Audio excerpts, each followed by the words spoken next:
දිවයිලි නැති නිම්මා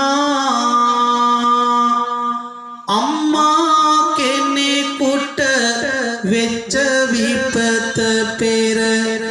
පතරවල මෙහිමත් දැම්මා දරුමිනි බිරියන් 100 ගණනකි සියත් නායු පැනලයි උන්නේ දරුවන් 9 දෙනෙකුම ඇය ලැබුවා කාටත් එක ලෙස සලකන්නේ දුවරු දෙදෙනා දෙවැද්දක් දී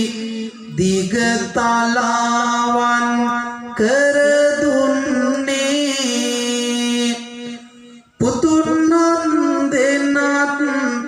විවාවිලාලු තම තමන්ගේ තැන්වල උන්නේ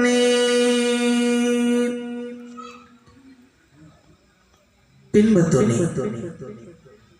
අනන්තවත් ජාතක කතාවන්ගෙන්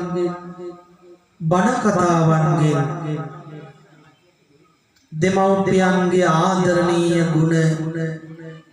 කොතෙකුත් අසා ඇති ඔබට අද මම කියන්නට යන්නේ ඊට වඩා වෙනස් අපේ කාලේ කතාවක් මගේ බුදු පියාණන් වහන්සේ භික්ෂූන් වහන්සේලාට මාපිය ගුණ ගැන එක් මොහොතක මෙන්න මෙහෙම වදාරා තිබෙනවා